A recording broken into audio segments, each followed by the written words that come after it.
we had seen the case of the perfectly elastic head-on collisions and the formulae related to that and all that in the last lecture.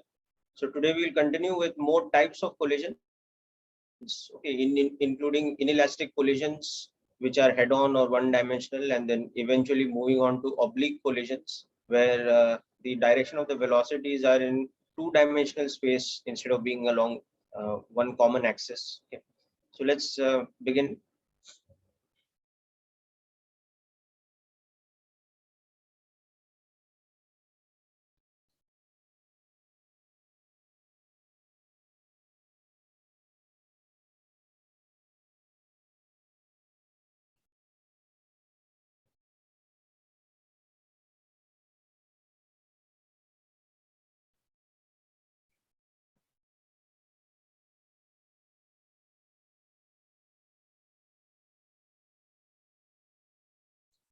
So we saw in the case of head-on or one-dimensional collisions,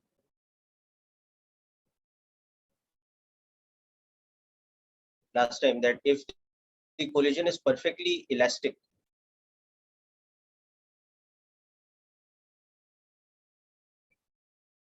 then there is zero loss of kinetic energy.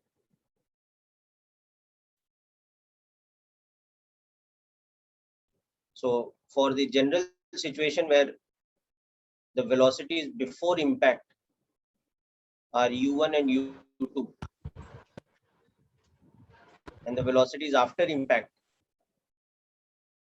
become v1 and v2, we saw that the two conservation equations that we write for this situation, perfectly elastic, is conservation of linear momentum,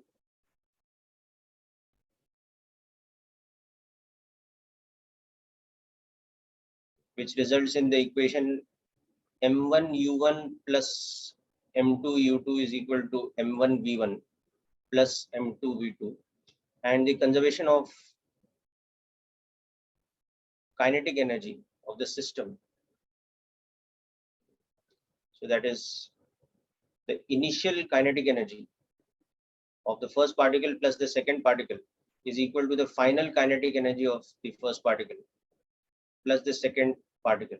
So on solving these two equations, we saw that we come to two important results. Okay, solving equation 1 and 2, first of all, we come to an important conclusion that v2 minus v1 becomes equal to u1 minus u2. That means the relative velocity of separation after impact is equal to the relative velocity of approach before impact. So this becomes like a signature property of a perfectly elastic collision, okay, that the relative velocity of approach, okay, before impact equals the relative velocity of separation after the impact. This becomes an important property of a perfectly elastic collision. Now, what we are also going to do today is, after having developed this relation from equation 1 and 2, you're also going to solve this equation. This you can say like a third equation that we're getting by solving 1 and 2 with respect to equation 1, and we will develop a direct formula in terms of m1, m2, u1, and u2, which we can use in future instead of solving the equations every time. Okay. So also, now solving equation 1 and 3 simultaneously, like simultaneous equations, we have a particular formula. Okay. So I'll come to that formula. Okay. First, just review this concept first. You've written all this down before also, but just review this concept and let me know if everything is clear.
All right, now solving these equations, and I'm going to write the formula directly. You can verify these solutions later from equation 1 and 3. We will get, so more important for us is to develop a method to remember these formulae. Okay, so V1 and V2 both will be expressed in terms of U1 and U2. Okay, so when we express it in terms of U1 and U2, it will come as some coefficient into U1 plus another coefficient into U2, and again here some coefficient into U1 plus some coefficient into U2. Now all four coefficients, they have a common denominator. Okay, you can verify this later when you solve the equations manually, and that coefficient in the denominator everywhere is m1 plus m2. Okay, but these two terms, they are the subtraction terms, m1 minus m2, and this one becomes m2 minus m1. So the convenient way to remember is the diagonal terms. Okay, so the term with u1 here is m1 minus m2, the term with u2 over here is m2 minus m1, and these diagonal terms, they are double of m2 going with u2, and here double of m1 going with u1. So these are the direct formulae, okay, that come from application of basically equation 1 and 2. From application of equations 1 and 2, which is basically conservation of momentum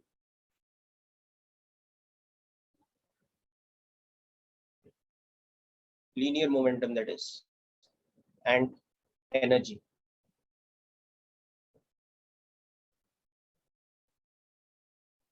So while it is not compulsory to memorize this formula, because you can always solve the equations separately, but if you want to be very fast and accurate at solving JEE type of questions, there's an important thing that you can add to a sort of set of tools that you have to be able to do mechanics questions pretty fast, that you memorize these formulae, okay, which are the formulae for the perfectly elastic collisions. You'll see these formulae are very easy to derive from these two simultaneous equations. M1 U1 plus M2 U2 is equal to M1 V1 plus M2 V2. And then you have the other one, that U1 minus U2 is equal to V2 minus V1.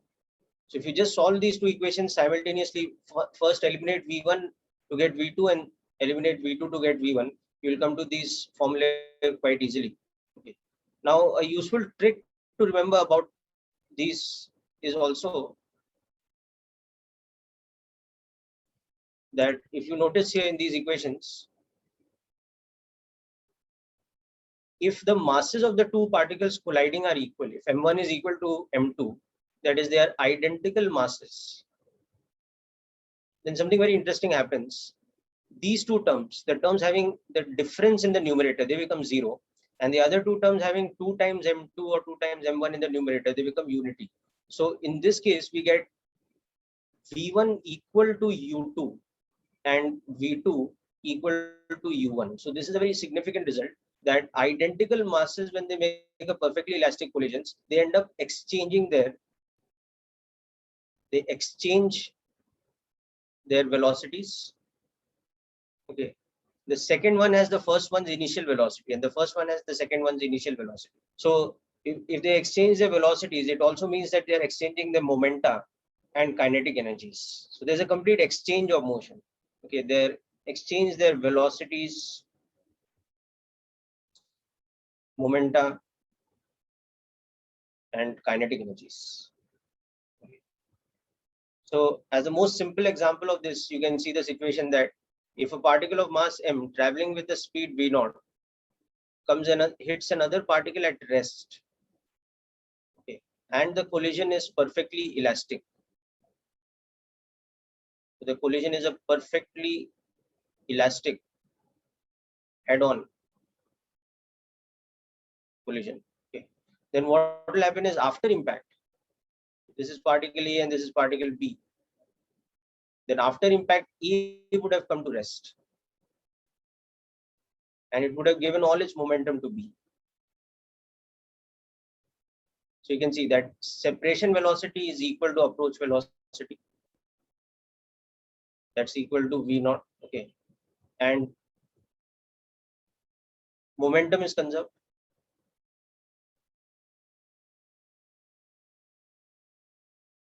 That's equal to mv naught, and kinetic energy is conserved for the system. So that is the most trivial solution of the above two equations, that if the masses are equal and one of them is in fact at rest, so moving particle hits another identical particle at rest in a perfectly elastic head-on collision, then we get the very interesting case where the first one stops and it gives its momentum to the second one.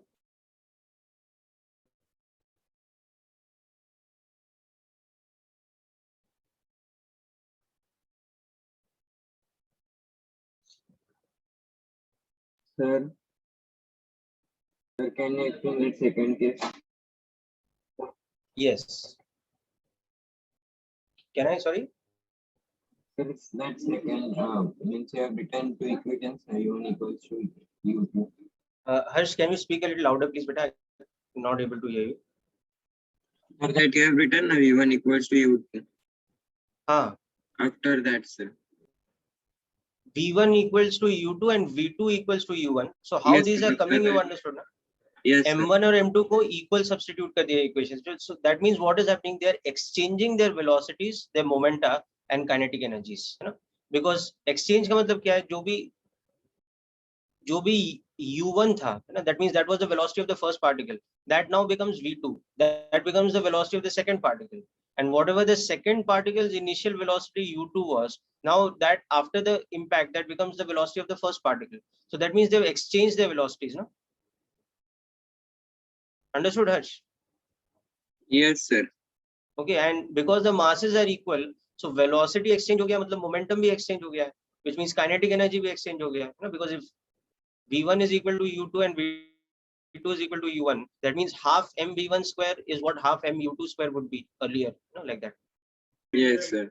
Okay, and this is a further sub example of that, where not only the masses are equal, but in this case, what is happening? U1 is V naught and U2 is 0 because the second particle is at rest. In that case, what's happening? The first particle comes to rest. That was the state of the second one before impact. And the second one takes this one's momentum, which is mv naught, which was the state of the first one before the impact. Yes, sir. So, for example, if you are playing billiards or snooker and you hit a straight direct shot, typically this is what should happen, because the spherical bodies or the snooker balls, they are of similar mass. They should be of identical mass actually. Okay. So if we assume that they are making an almost perfectly elastic type of collision, there will be some loss of energy. They won't be perfectly elastic because you will hear a sound. That means kinetic energy is getting dissipated as sound. But if we neglect that change in energy, it's almost conserved. You'll see that the first one tends to come to rest and it gives its momentum to the second one. But for that, you have to hit the shot directly. It should not be at a tangent.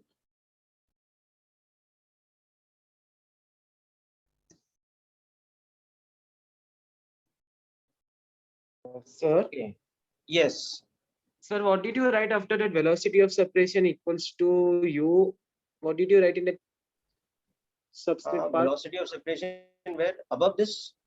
Sir, that below that statement, collision is a perfectly elastic. So scroll down. Perfectly elastic head-on. Velocity of separation is equal to velocity of approach equal to V naught. Okay, So see in the diagram before impact, na? Approach Yes, velocity kitna V naught hi hai na? Because the second one is at rest, na? Yes, sir. And similarly, after impact in the second diagram, B is going at V naught, A is at rest. So again, the relative separation velocity is how much? Is V naught only, na? Yes. Okay. So let's look at another case of this thing happening. Now, what will happen if this body A is moving at some velocity, let's say U1, which is, let's say, 5 meters per second, and it has a mass m. And there's another body moving along the same line, but at a slower speed of 2 meters per second. And this one also has the same mass. And they make a head-on perfectly elastic collision.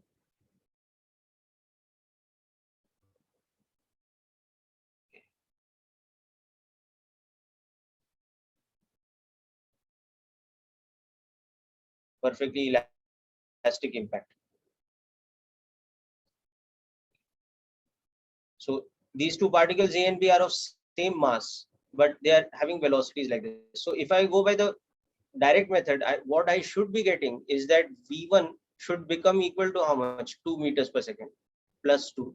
And V2 should become equal to how much? Plus 5 meters per second, which means that I'm expecting that after the impact, this is what should happen. The particle A should slow down from 5 meters per second to 2 meters per second because of the impact collision. And this one should speed up from 2 meters per second to 5 meters per second. Okay. Now let's check whether that gives us the correct condition or not. Okay. So check this out. So first of all, if I take these as some arbitrary V1 and V2, okay, so I should have the relation that M1 U1 plus M2 U2 is equal to M1 V1 plus M2 V2. Okay. So applying this thing, I should have M into 5 plus M into 3, sorry, M into 2 should be equal to MV1 plus MV2. So this should give me an equation that V1 plus V2 should be equal to 5 plus 2 or 7. Okay, so that's my first equation. And then secondly, what should happen? Separation velocity should be equal to approach velocity. That is what we get for the perfectly elastic collision. So that means V2 minus V1 should be equal to U1 minus U2. So I should get V2 minus V1 is equal to 5 minus 2, that is 3. So this is my second equation. Now if you solve these two equations, you will see that you will get the result which we have directly written earlier. If you solve equation 1 and 2 together, you will get this automatically, because you have V1 plus V2 is equal to 7 and you have V2 minus V1 is equal to 3. So you just add these two equations once and then subtract these two equations once, and you see you will come to this result. So it is satisfying both the conditions. You can see that the approach velocity, which is U1 minus U2, is equal to plus 5 minus of 2. So that's 3 meters per second. And the separation velocity, which is V2 minus V1, is now 5 minus 2 again. So that's 3. So the approach is equal to the separation and kinetic energy is conserved. Okay, if you check out the total kinetic energy and momentum is conserved. Okay, but the thing is, once we remember this trick now, that equal mass bodies making a perfectly elastic collision, they exchange their velocities. We don't need to do all this calculation. No, all this becomes unnecessary. We just need to remember this, that they exchange their velocities. Okay. Yes, sir. If mass is same. If mass is same and the collision is perfectly elastic. Yes. If M1 is equal to M2. And of course, from before we have said that this is happening.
Sir.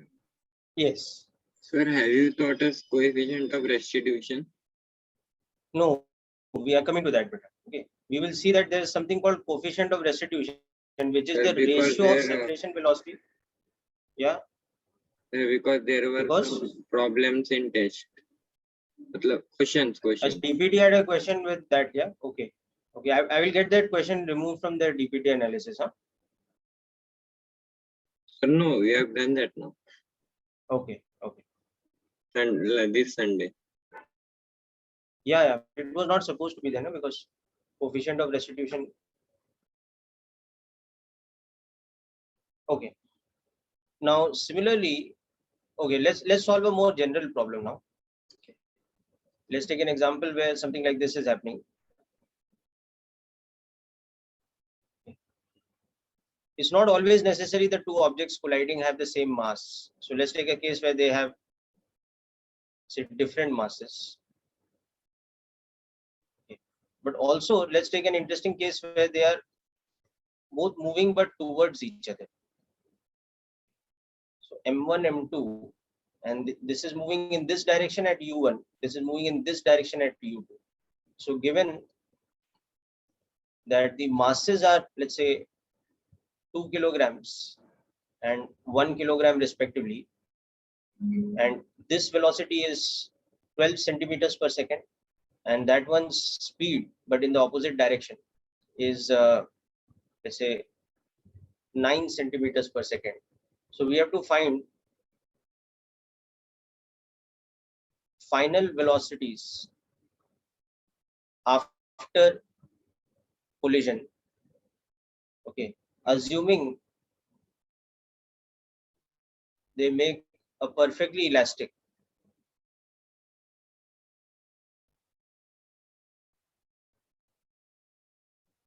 head-on collision. Okay, then we have to also find the relative velocity of separation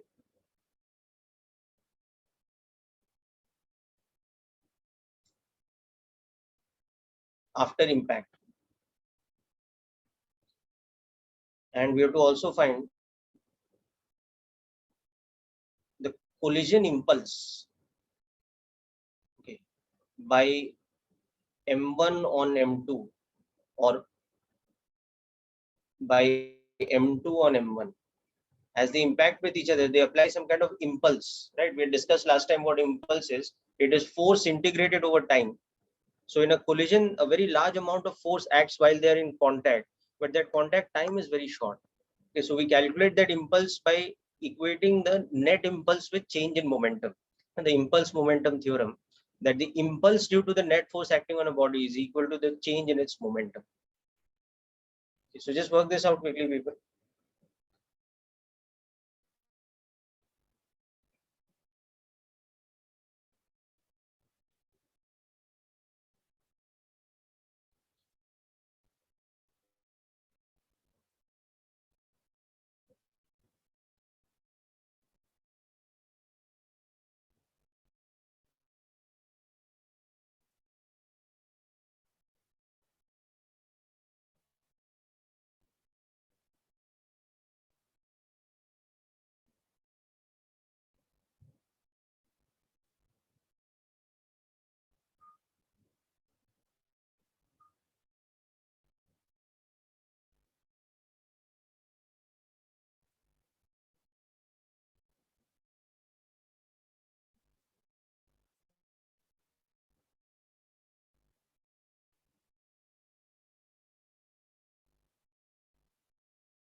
Yeah, so Sir, 1 minute. just check your answers.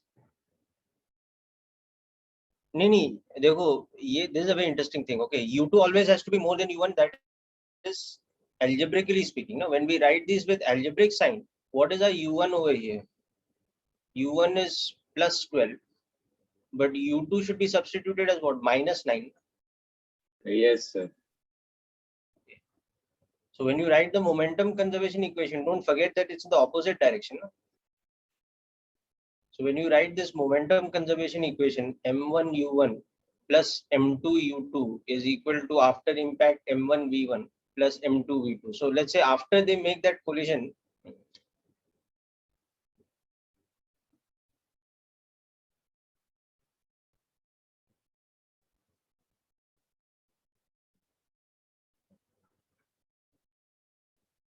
so let's say they come and Sir, collide can somewhere you one here. scroll up, please? Now suppose I assume that after collision, this one continues but in a slower speed in this direction, and this one reverses its direction. So what is my momentum conservation equation going to be? That m1 u1 plus m2 u2 is equal to m1 v1 plus m2 v2. So here this will become, the masses were 2 kg and 1 kg, right? So 2 into plus 12 in kg meter per, sorry, centimeter per second, but plus 1 into minus 9 kg centimeter per second.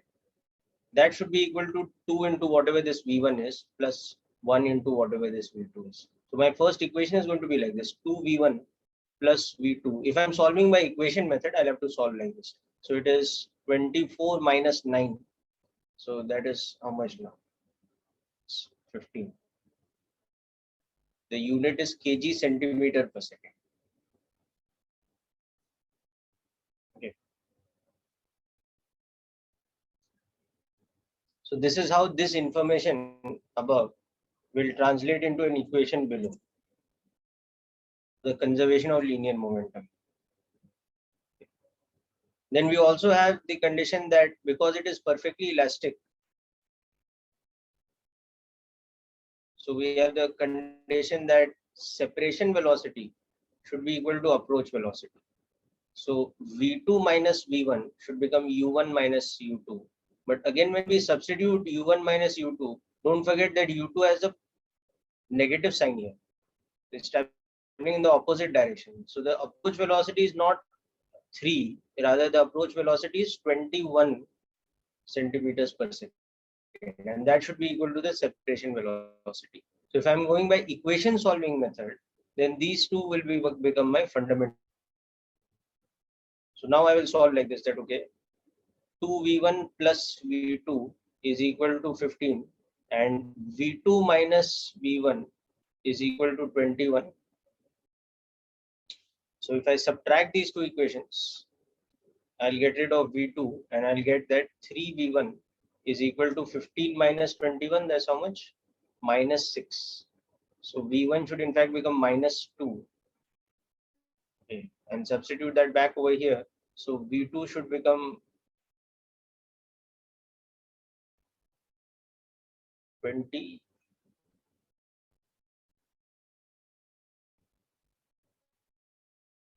Sorry, 19. Should become plus 19 centimeters per second. Now, is that this solution now actually what it interprets as is that if this is the situation after impact, then after, I mean before impact, then after the collision is over, this block is having a negative velocity, so it's coming back at 2 centimeters per second, and this one is going in this direction at 19 centimeters per second. Whereas before impact, this one was coming at 12 centimeters per second, and this was going at 9 centimeters per second.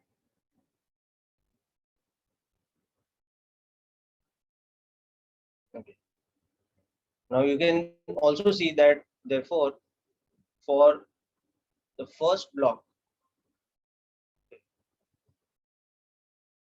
this was going at u1 like this. Okay. Then it got hit by an impulse, and as a result of that, yes. Tell me what is the doubt? Sir, we can find by this method only the V1 and V2. Law of conservation of momentum, and then that velocity of separation equal to velocity of approach. Sorry, come again, madam. Velocity of separation is equal to velocity of approach, yes, and then? And that conservation of momentum.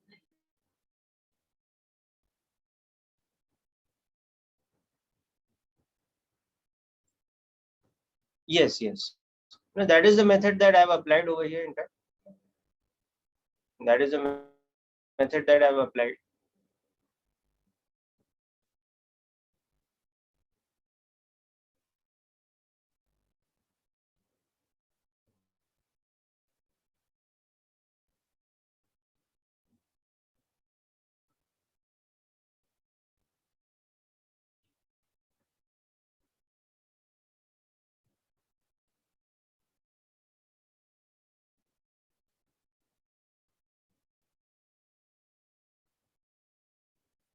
Okay, so for the first block, if I apply impulse momentum, you can see that I'll have to write it this way. Impulse is equal to change in momentum. So the impulse, if I take this as my positive x-axis, I'll have to write the impulse as minus j because it's along the negative x-axis, is equal to final momentum, which will become minus m1 into 2 minus initial momentum, which will be m1 into 12. So I'll actually get, with the minus sign removed, I'll get j is equal to m1 into 2 plus 12, and m1 was 2 kgs. So 2 into 14, or 28 kilogram centimeter per second. That will be the collision impulse. The magnitude of the collision impulse, or we can write that as 0.28 kg meter per second in SI unit. So this is the answer to the third part. No? The collision impulse.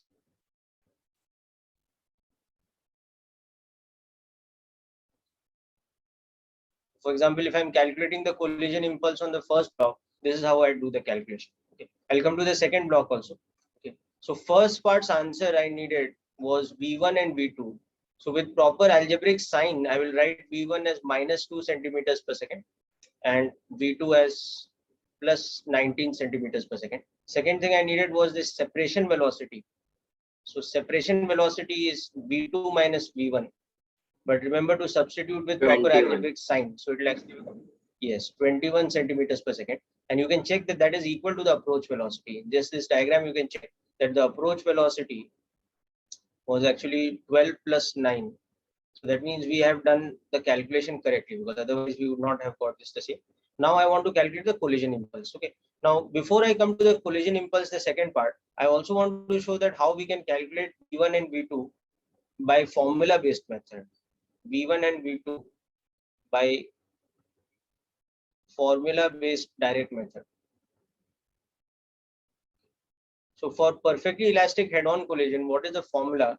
V1 is equal to M1 minus M2 upon M1 plus M2 U1 plus 2M2 upon M1 plus M2 U2, and V2 is equal to 2M1 upon M1 plus M2 U1 plus M2 minus M1 upon M1 plus M2. So if you just practice writing this formula a couple of times, you'll see the symmetry in this, that these cross diagonal terms, with U1 you have M1 minus M2, with U2 you have M2 minus M1. With U2 on this side you have 2M2, and with U1 on this side you have 2M1.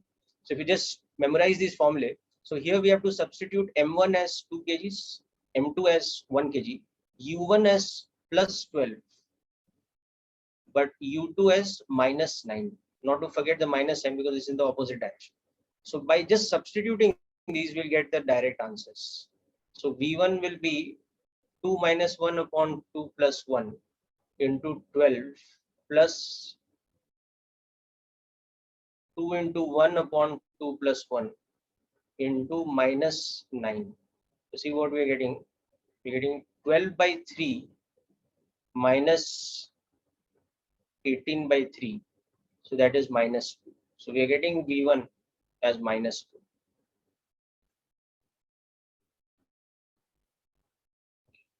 And V2 is 2m1, that is 2 into 2 divided by m1 plus m2, u1 plus m2 minus m1 upon m1 plus m2 into u2. So this will become 4 by 3 into 12. So that will become 16. Okay. And this will become minus 1 by, but minus plus. So plus 1 by 3 into 9. So plus 3. So it's becoming plus 19. So as expected, V2 is equal to plus 19 centimeters per second. So as you get used to the applying these formula directly, now you'll see that it's much more convenient than separately writing momentum conservation equation, then separation velocity equal to approach velocity. You can just use these direct formula. Yes. So these are the formulae which we had developed directly by solving momentum conservation and separation equilibrium. So these are the formulae for perfectly elastic.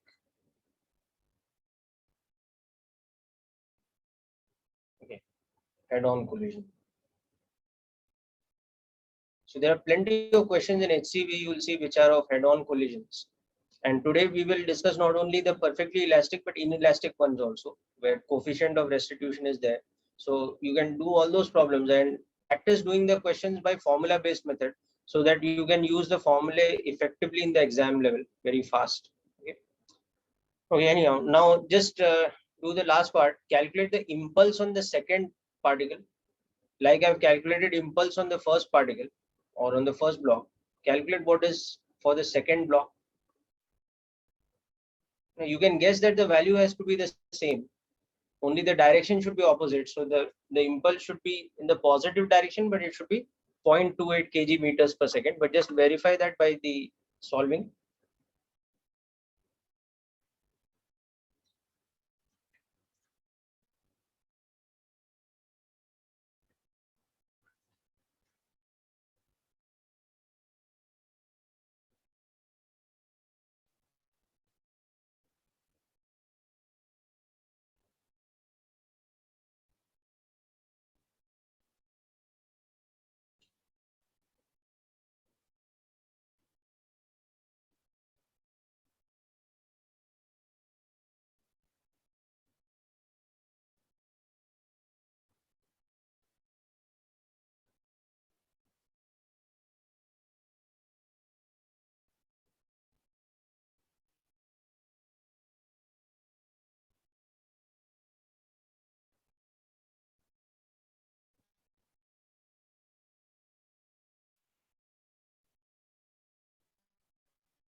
So hope you're getting the same value for the second block also.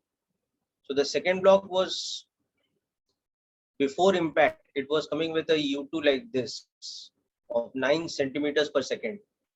And as it came and collided, an impulse like this must have acted on it. And as a result of that impulse, its final velocity V2 became in this direction. And it was equal to how much? It was plus 19 centimeters per second in this direction. And M2 is equal to 1 kg. So you can see that impulse is equal to change in momentum for the second block. So the impulse will write with a positive sign, and the final momentum will be M2 into plus 19. And the initial momentum will be M2 into minus 9. So you can see that it will become M2 into 19 plus 9, or 1 kg into 28 centimeters per second. So as expected, it is 0.28 kilogram meter per second in SIU. So this is just verifying that, we have got the solution in agreement with Newton's third law, that action and reaction are opposite. So the impulse acting on the first body is equal and opposite to the impulse acting on the second body. On this one, there's an impulse like this. Okay. On the second one, there's an equal and opposite impulse like this. And the magnitude of each of these impulses, so when they come in contact, they're applying impulses on each other in opposite directions, but of equal magnitude. So this collision impulse is 0.28 kg meter per second in magnitude. So along with final velocities in a collision, sometimes you're also asked to solve for the impulse, and this is the method of solving for the impulse. You always use the impulse momentum theorem, that impulse is equal to change in momentum.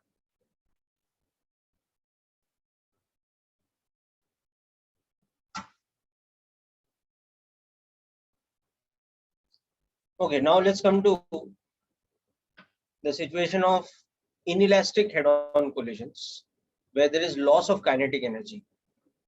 So here we will call it an inelastic, but what we really mean is it's more like a partially inelastic, because there is also something called a perfectly inelastic collision, which we'll come to later. So this is a partially inelastic.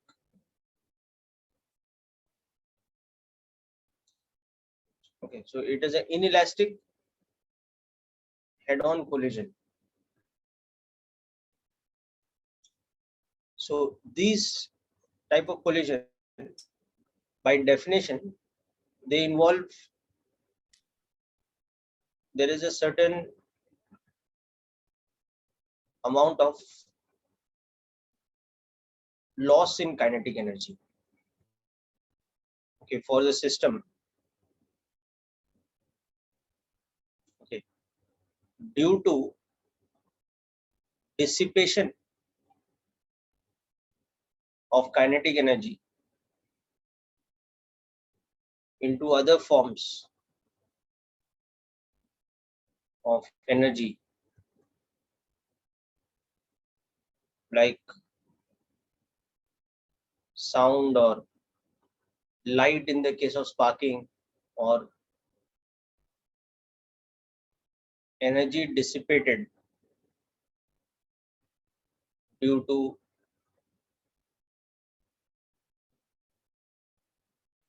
the objects getting dented.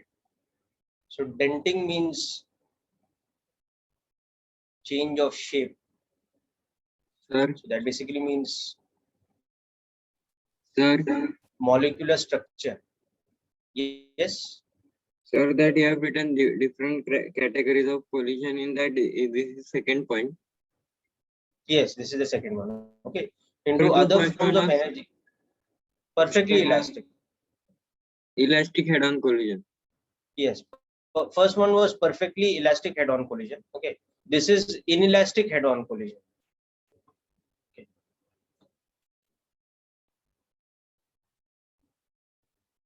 So, for example, suppose we have a situation like this. like the example we were just discussing a while back, but this time the kinetic energy is not conserved. There is some amount of dissipation of kinetic energy. So if we have two blocks of identical mass, the second one is at rest, okay, and the first one moving on a smooth surface comes and makes a head-on collision. So A and B are of identical mass. Now A hits B, okay, head-on, okay, and the resulting collision creates a 20% loss in kinetic energy. So it is a inelastic collision. Okay. So you want to find final velocities of A and B after impact. Okay. And we want to also find the relative velocity of separation after impact and compare this with the relative velocity of approach before impact. Okay. So we know, had it been a perfectly elastic collision and the masses are equal, so the block A would have just stopped and B would have had a velocity of V naught. But here it is not perfectly elastic. There is certain amount of loss of kinetic energy. So what is the percentage loss of kinetic energy? It is 20% of kinetic energy lost or dissipated.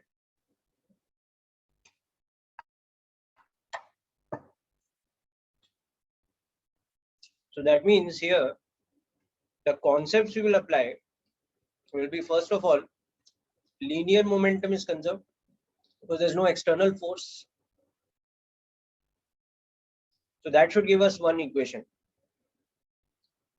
And secondly, the final kinetic energy should be 80% of the initial kinetic energy because there's 20% loss. Okay, so the final kinetic energy should be a factor of 0.8 or 80% times the initial kinetic energy. So this will give us a second equation. So write these two equations and solve them. The conservation of linear momentum equation will give you one, the second one will give you another one. So write these two equations and use a similar technique like we had done for the derivation of perfectly elastic collision. Only in perfectly elastic collision, this factor was not 0.8. This factor was unity. The final kinetic energy was equal to initial kinetic energy. So use a similar technique, and this will be easier than that derivation because the masses I've taken are equal. So just use that to find out V1 and V2, or you can say VA and VB after impact. Okay. Initially, this one is at rest. B is at rest. This comes and hits. Okay. So assume that after impact, what is happening now? So A is coming with a velocity of V naught and hitting B. And after the impact, let's assume that we don't know whether A will recoil or come to rest or whatever. So let's just assume it has some velocity VA and B has some velocity V.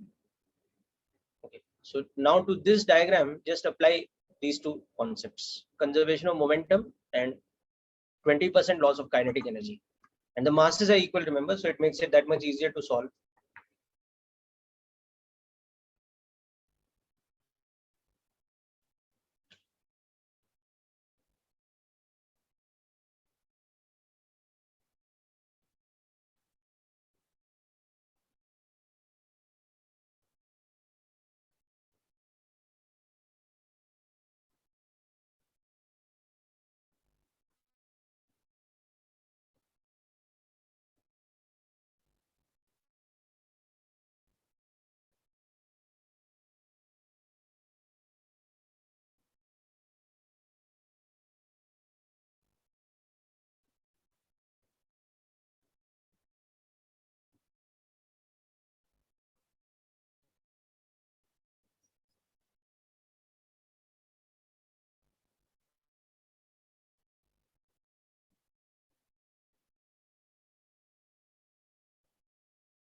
Sir, Yes, yes. sir, I got V1 as U0 upon 1.9.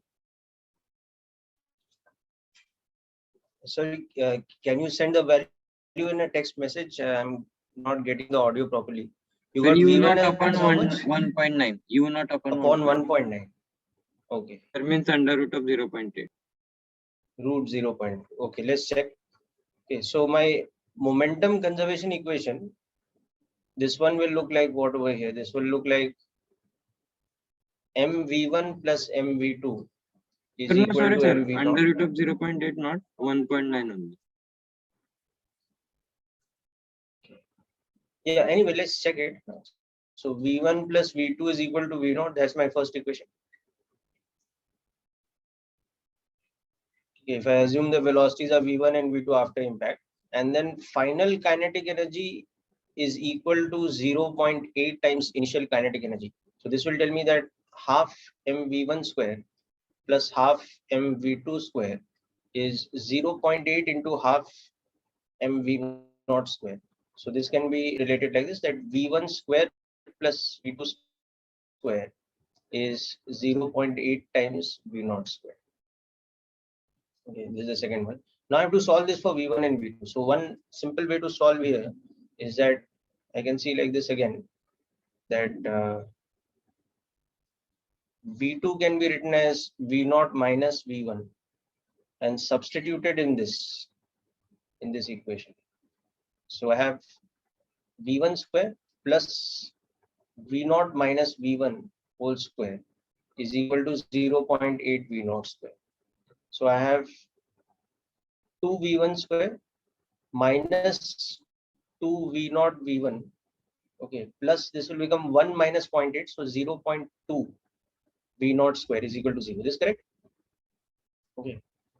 So this is like if you take V1 as your variable x, okay, it's like ax square plus bx plus c is equal to 0, where a is equal to 2, b is equal to minus 2 V0, and c is equal to 0.2 V0 square. So V1 will become, I can use this formula. Okay. So it should be 2 V0 plus minus root of 4 V0 square plus, sorry, minus 8 into 0.2. So that's 1.6. 4 AC divided by 2A. So that's 4. So that is V0 by 2 plus minus, if I taken the V0 outside here, I can write this as V0 into square root of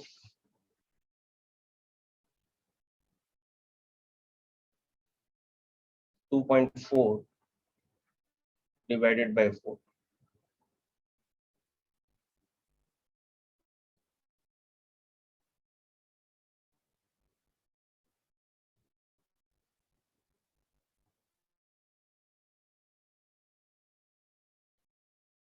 Okay. And correspondingly, when I solve for V2,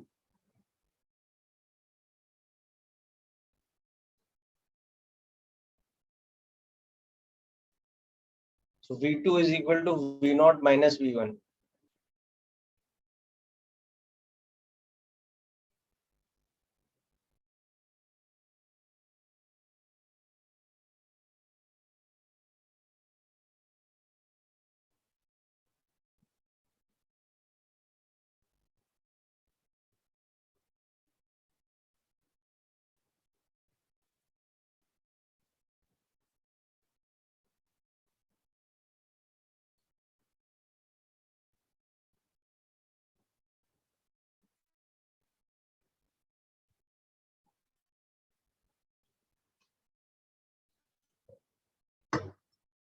Okay, now what we'll also understand here is that definitely V2 should be greater than V1 because they should be separating.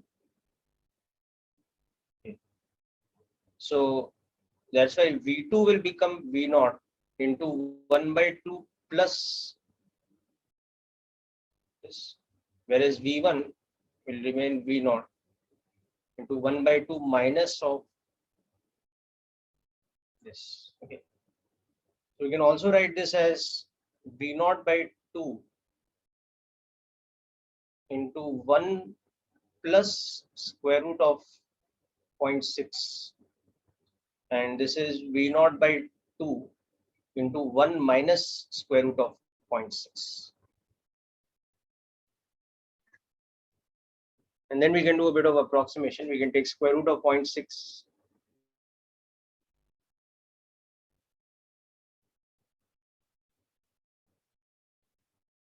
as nearly 0.7 or 0.78. Okay. This is nearly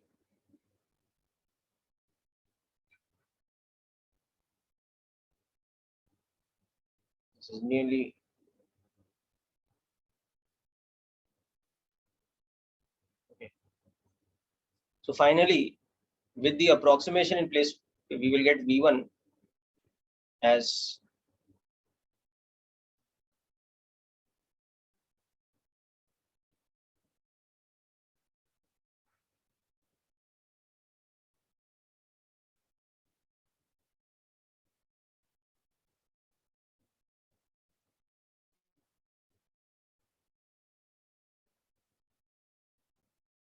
we'll get V2 as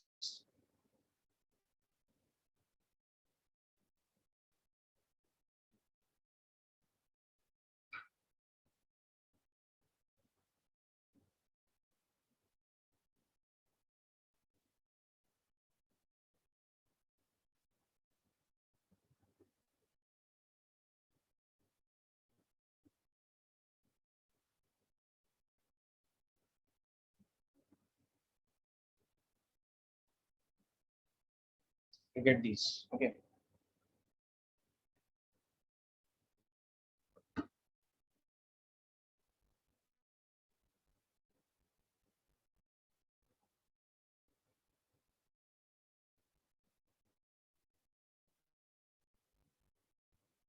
Sir, can you scroll up, please? Yeah.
We, after having got the values of V1, V2, if we check the final kinetic energy,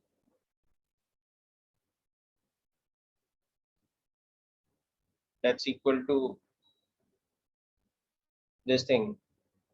If we substitute these values, so we can take V0 by 2 common and 1 minus root of 0.6 whole square into 1 plus root of 0.6 whole square. If we do that calculation,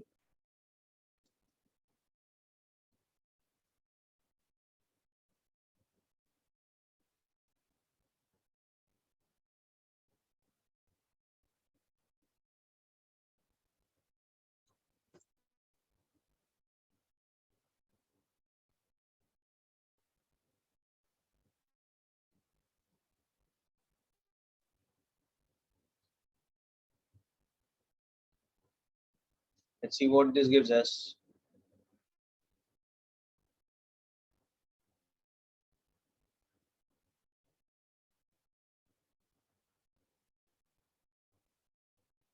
Okay, because this will become 1 by 8 into 3.4 MV naught. Sorry, 3.2.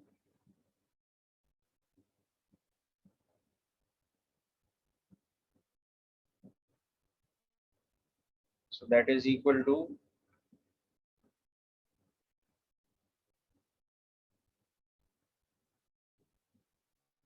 that is 0.4, sorry, 0.8.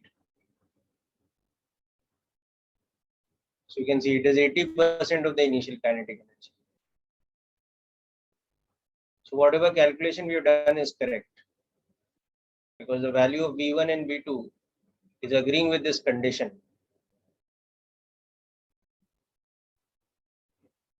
Also, if you check the final momentum, mv1 plus mv2, that's equal to mv1 plus v2. So that's equal to mv0 by 2, we can take common again. So 1 plus, or in this case 1 minus 0.6 is square root. 1 plus 0.6 is square root. So this will give us mv naught, which is equal to the initial momentum. So there's momentum conservation also happening. Okay. So that's one simple way to check that what we've got is correct. Okay. So these are the exact values, remember. In the second step, I've done approximation. So it's only up to second place of decimal approximation. The exact values are these.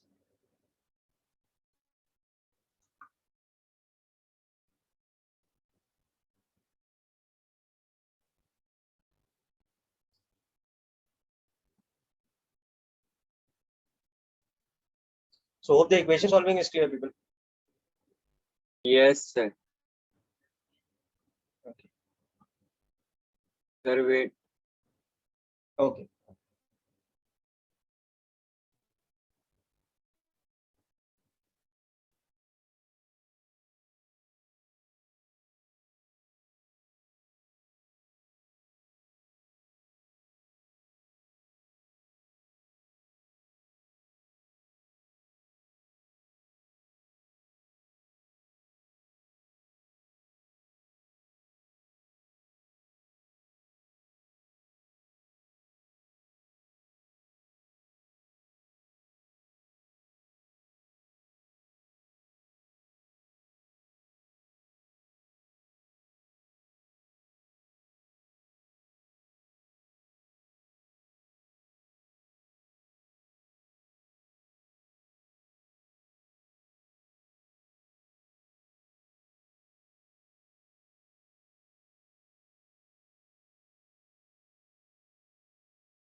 Resuming the recording.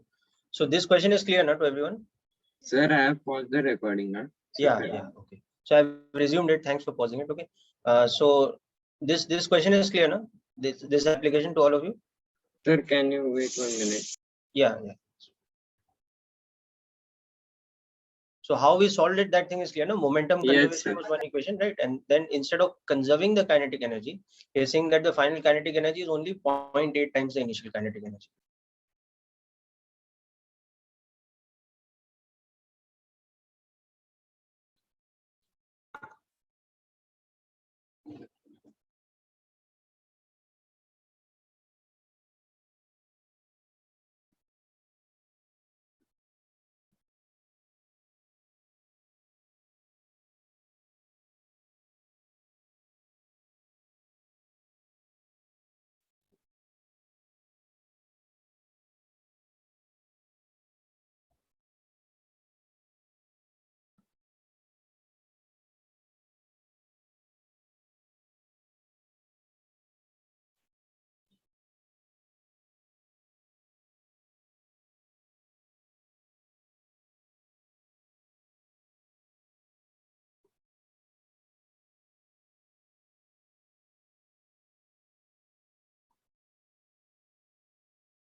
Done, sir. Thank you.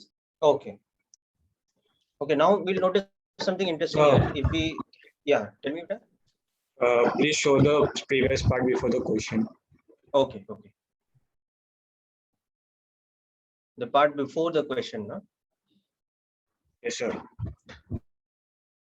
This part inelastic. Yes, sir. Yeah.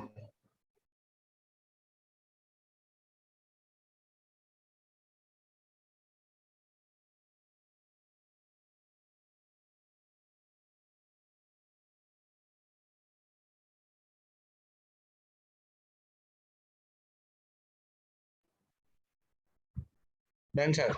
Okay.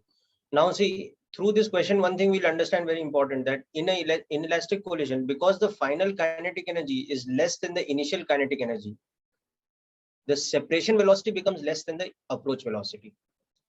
Okay, so this is a very important property about inelastic collisions.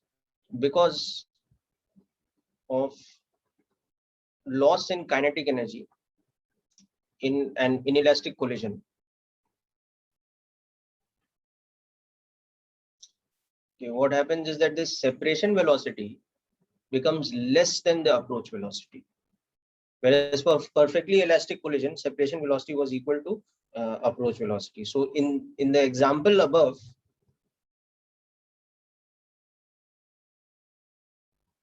okay, we had the situation that this was the situation before impact.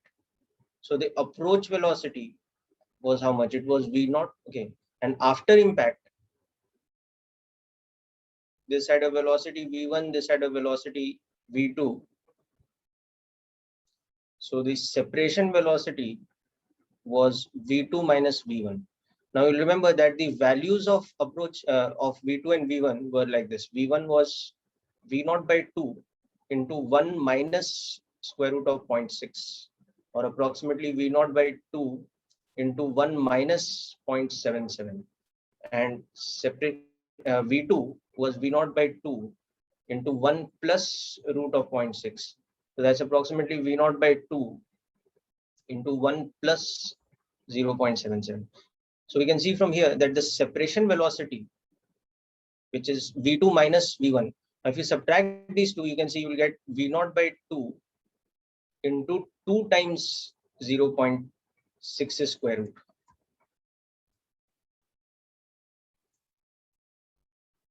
Okay, so that is square root of 0.6 times v0, or approximately 0.77 times v0. So you can see that the separation velocity is 0.77 times the approach velocity. It is less by a factor of 0.77, because this was the approach velocity. Okay. Approximate, or exactly speaking, it is square root of 0.6 times the approach velocity. So whenever there is loss of kinetic energy, this is what happens. Okay. And for this only we define, therefore, we define a parameter called the coefficient of restitution.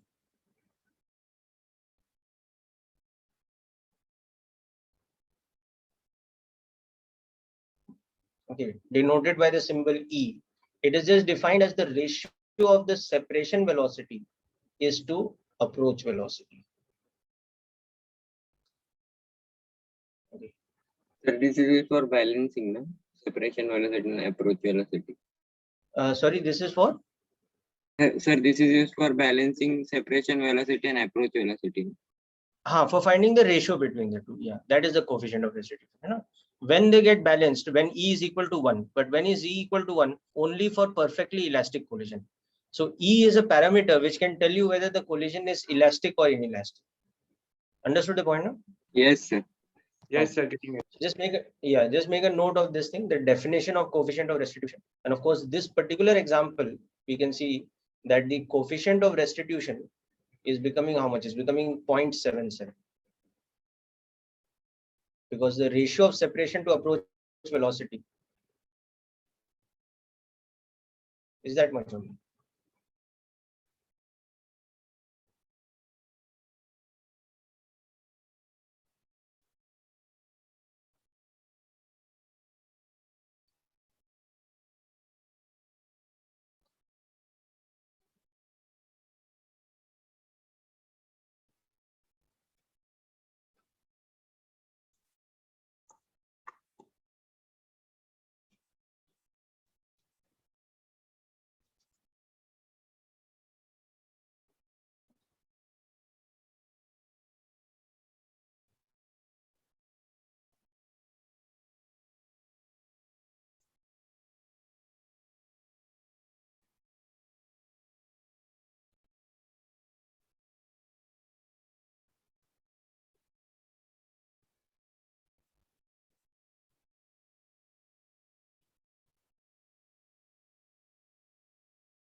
Sir, that is 0.77. Yeah, 17.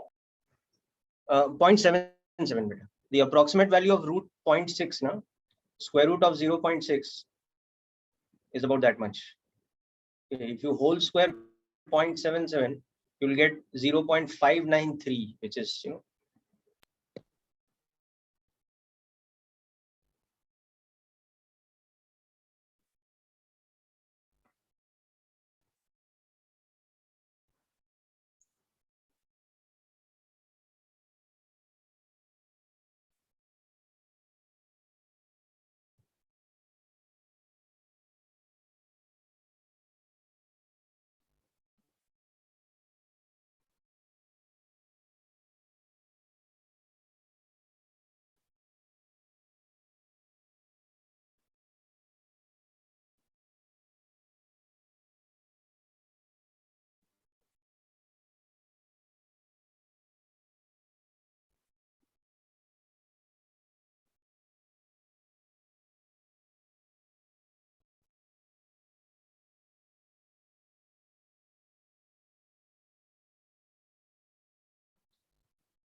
Okay, so finish with this now.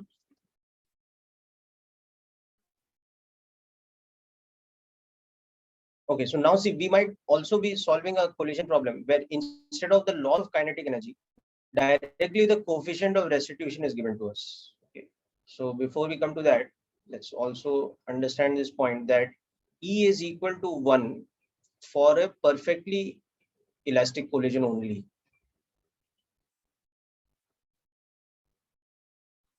Okay, and this is the maximum possible value. In an independent collision, the maximum value of E cannot be, the value of E cannot be greater than 1. E becomes less than 1 for an inelastic collision whenever there is loss of kinetic energy. Okay, so now, for example, if we have a situation where the value of coefficient of restitution is given to us, okay, instead of the value of loss of energy is given. So this is also a typical type of example problem that we might be solving, where now this time let's take a more general situation. So we have different masses, okay, which are traveling at different velocities, let's say. So M1 and M2 traveling at velocities U1 and U2 before impact. So U1 is greater than U2. So you can see that they are approaching each other, and the approach velocity is U1 minus U2. Okay. Now suppose the value of E is less than 1 and given in the problem. Okay. So for example, the value of E is given as 0.3 or something like that, or 0.6 or something like that. Okay. Then how will we find? Then find Sir, velocities. Yes, V1 and sir, V2. E cannot be greater than 1, na? Yeah, E cannot be greater than 1. Okay, because in a collision you cannot gain kinetic energy.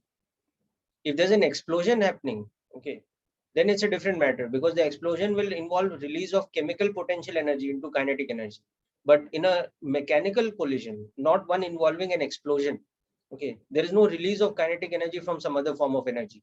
So the final kinetic energy of the colliding objects cannot be greater than the initial kinetic energy before the collision. Understood the point now? Yes, sir. Okay. Sir, and that is partially in elastic collision, na? Partially inelastic. We'll talk about perfectly inelastic also. Okay, but in any inelastic collision, E is less than 1. Okay, so Okay, it's sir. both. Okay, it will apply to both partially as well as perfectly inelastic. Though we haven't discussed perfectly inelastic yet, but that's why I'm just using the term inelastic collision here. Okay, so inelastic means there's loss of kinetic energy. Okay, and E is less than 1. So then suppose now come back to this problem. Suppose M1, M2 are given to us. Okay, we want to find out V1, V2 given M1, M2 is known, U1, U2 is known. Okay, and the value of E is also known. So all these parameters are known. Okay, so just as an example problem, suppose I had all these masses and all given.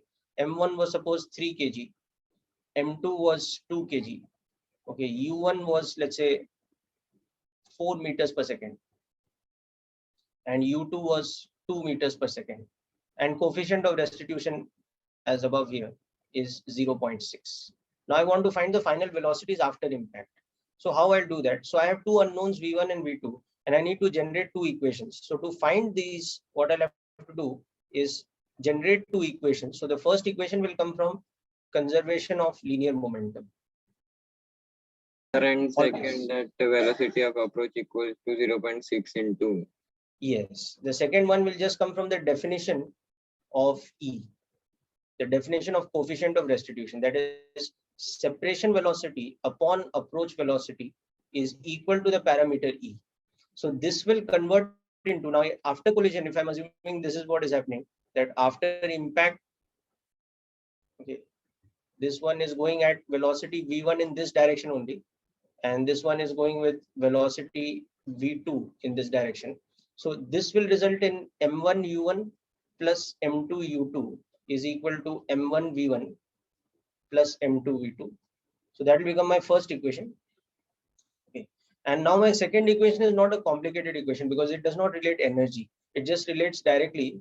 So separation velocity is v2 minus v1.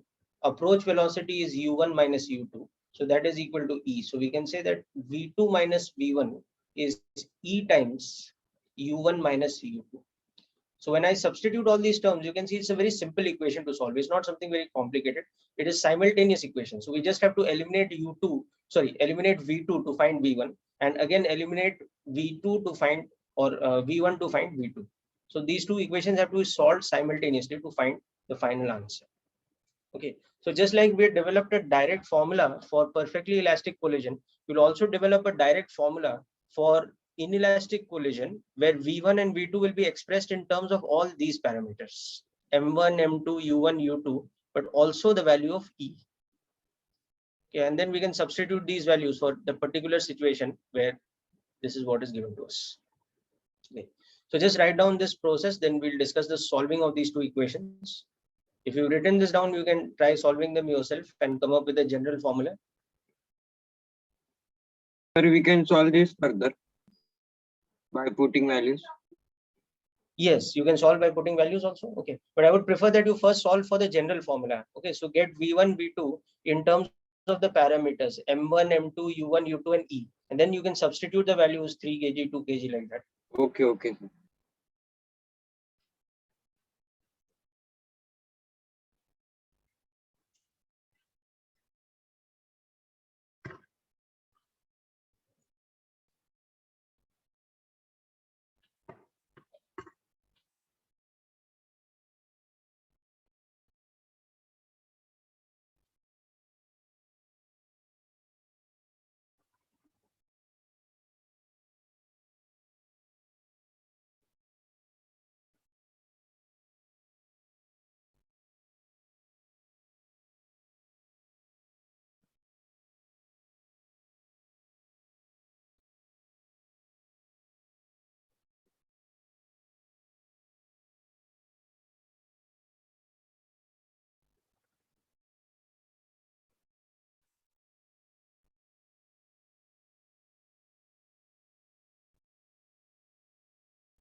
Okay, so I'm just putting up the answers that you'll get on solving this. So if you solve it parametrically, you should get V1 again as a function of U1 and U2. So that will become like this. It will become M1 minus E times M2 upon M1 plus M2 times U1 plus 1 plus E into M2 divided by M1 plus M2 times U2. And you will get V2 as 1 plus E times M1 divided by M1 plus M2 into U1 plus M2 minus EM1 upon M1 plus M2 times U2. So you can see something very interesting in this. If you substitute E as 1 and M1 equal to M2, you're back to that case of perfectly elastic head-on collision between identical masses. So you should get U1 equal to V2, or rather V2 equal to U1 and V1 equal to U2.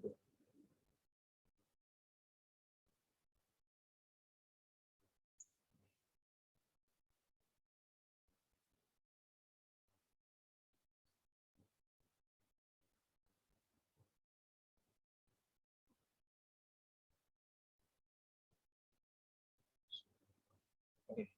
Now in our particular example, if we substitute all these things, M1 was 3 kgs, M2 was 2 kgs, okay, E was 0.6, and U1 and U2 were whatever these values are taken here, 4 and 2. So we substitute those.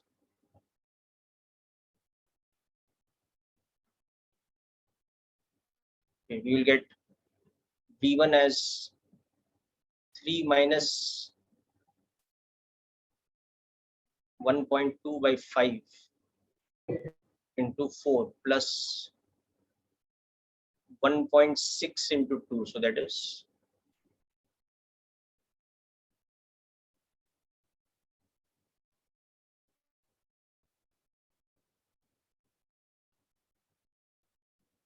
2, right?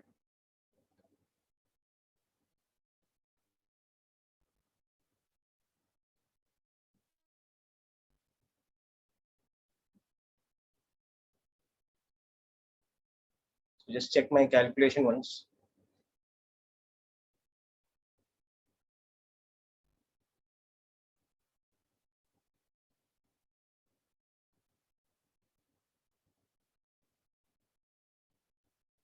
Oh, sorry, this is a mistake.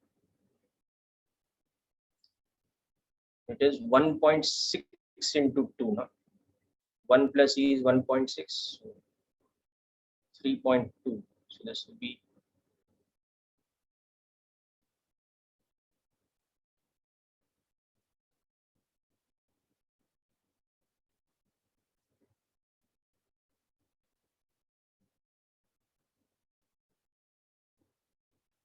so this should interestingly come out to be 2 meters per second.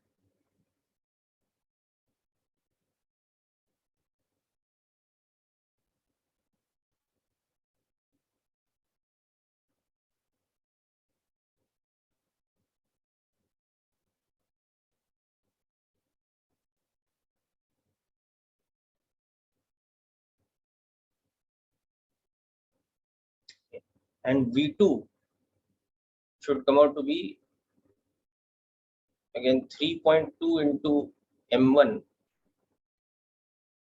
So not 3.2, 1.6, 1 plus E. So 1.6 into M1, which is 3, divided by M1 plus M2, plus M2, that is 2, minus EM1, that is 0.6 into 3. So that's 1.8 divided by M1 plus M2 into 2. So this will now give us 4.8 into 4. Okay. plus 0.2 into 2, so that's 0.4 divided by 5. See what that gives us.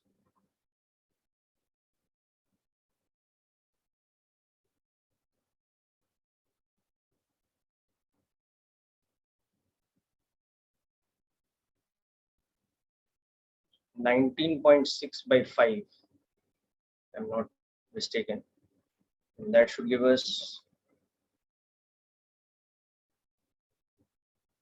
3.98 meters per second. Okay. So these are the values that I'm getting by substituting these values. I'm getting V1 as +2 plus 3.98 meters per second. So from this, if I just check, what am I getting the separation velocity as? I'm getting it as V2 minus V1. So that is 1.98 meters per second. Okay. And what was the approach velocity? So something has gone wrong here. This is not correct, because the approach velocity was 2. So this should be 1.2 times. So let's just check the calculation.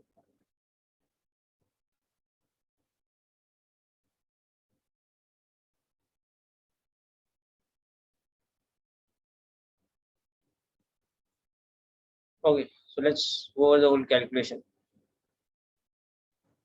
M1 minus EM2, so this is correct, divided by M1 plus M2 into U1 into 1 plus C, that's 1.6 into M2. So 3.2/5 divided by this. So this is, oh, sorry, this is only wrong.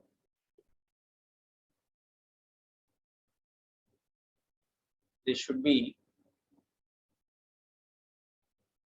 1.8 into 4, correct, plus 3.2 into 2, the whole thing divided by 5. This will give us a different value. Okay, so probably the second one was correct, but the first one made a mistake. So anyhow, solve this further. So 7.2 plus 6.4/5.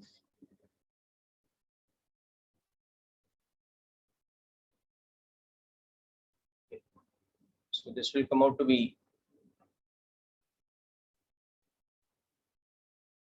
2.72 meters per second. So I should be getting V1 as this. Whereas this one, as we discussed, let's check the values. So 1 plus E is 1.6 times M1. That's 3 divided by M1 plus M2 U1 plus M2 minus E M1. So that's all right. Okay, so this is fine. 4.8 into 4 plus 0.2 into 2 divided by 5. Okay, so that is giving us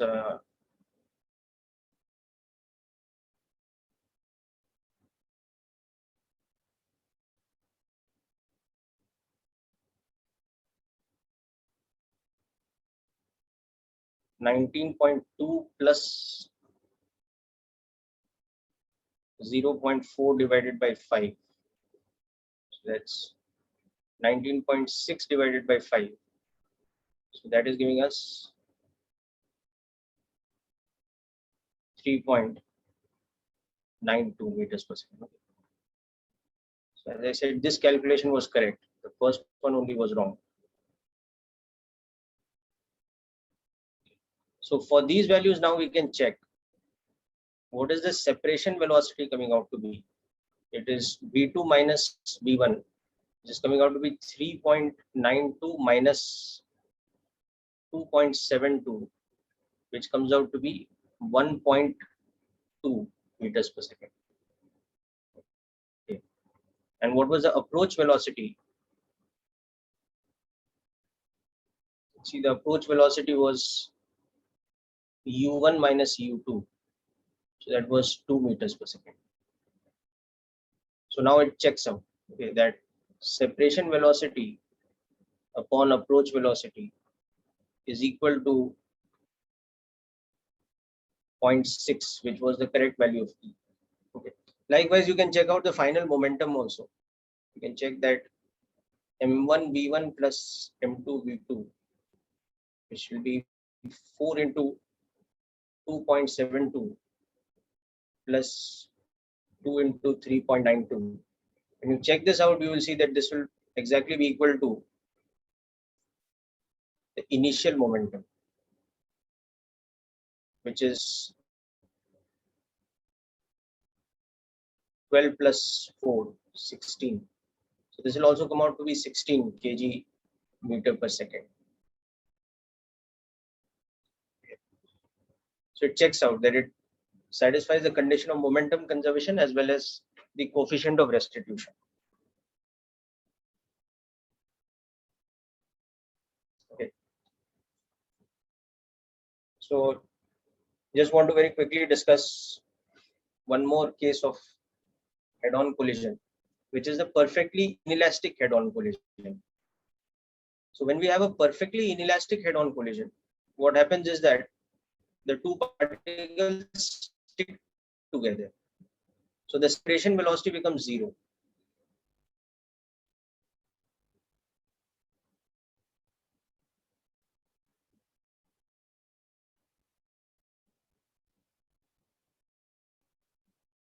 So any perfectly inelastic collision means that the colliding bodies or particles stick together.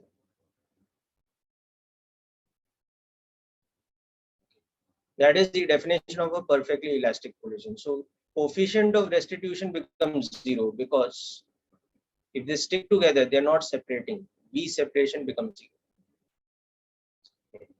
So this is rather easy to solve. In fact, we don't need two equations. We just need one equation, the momentum conservation equation. So this is before collision. And after collision, what is happening is they are sticking into one body, which is having this velocity V. So you can see that M1 plus M2 into V should be equal to M1 U1 plus M2 U2. So this just gives us the final velocities back.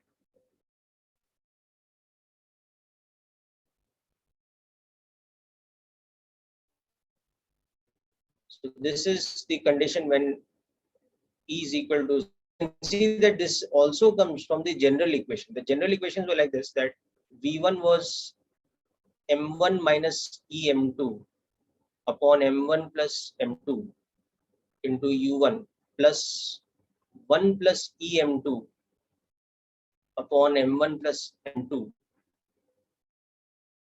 into U2. And similarly, V2 was 1 plus E into M1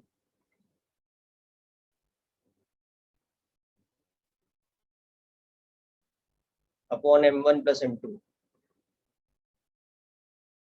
into U1 plus M2 minus EM1 upon M1 plus M2 into U2. So in these general equations, if you substitute E equal to 0, you will get this condition that V1 will be equal to V2, will be equal to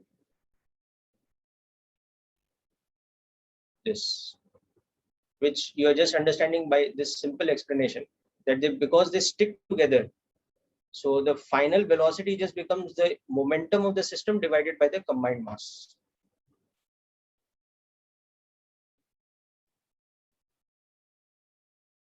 Sir, Yes. so sir, it means that from both the approach you are getting the same output. You mean to say that? Yeah, I mean, logically is the same thing. No? Whether I put E equal to 0 in the equation for coefficient of restitution, or I just logically understand कि E equal to 0 का मतलब क्या है, that they are not separating only. No? So they must be having common velocities. So they are stuck together. Yes, sir. So this case is easy than other. Yeah, I mean, obviously, I mean, this So this is the most simple type of collision because the two particles are just sticking to each other. So the combined mass into common velocity, that becomes a total momentum, which is m1 u1 plus m2 u2. So it's a very simple single equation to determine the final velocity. Okay. Now the final thing that we should understand here is that the maximum possible loss of kinetic energy is when E is equal to 0, because this is the minimum value of E. E cannot be less than 0 because they cannot approach each other after impact. They have to have some separation, or at best their separation can be 0 because they're sticking together. So the minimum possible value of E is 0, and that occurs for the perfectly inelastic collision, and that is when the loss in kinetic energy is maximum for a given collision. So in which situation the maximum kinetic energy is dissipated if the two particles are sticking together after impact, or they are making what we call a perfectly inelastic impact.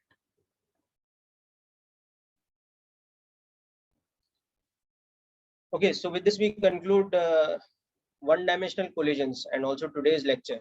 So next lecture onwards we will start looking at oblique collisions, the two-dimensional or non-one-dimensional type of collisions. Okay.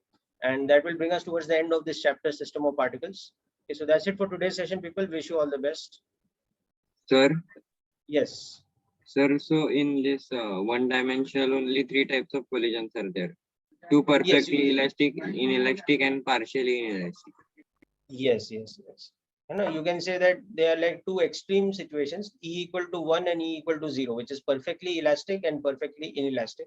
And E can, on the other hand, have any value less than 1 but greater than 0, and that is the situation for the partially inelastic collision. But you can use the same master formula for all of them. Just substitute the value of E as required. Yes, sir. Only one general formula we can keep in mind, and E equal to 0 equal. Correct. And more importantly, you can just remember the two general concepts. That one is linear momentum will be conserved, and the other is that separation velocity divided by approach velocity is equal to E. So V2 minus V1 upon U1 minus U2 is equal to E. Okay, sir. Sir, can we leave? Yeah, sure. Today's lecture. Thank you, sir. Bye, sir. Okay. All the best, people. Yeah, Harshita, next chapter after we finish system of particles will be rotational mechanics, but few more things are there in system of particles. Oblique collisions is there, variable mass systems is there. Okay, so. Okay, sir. Okay. Thank you, sir. Bye, sir.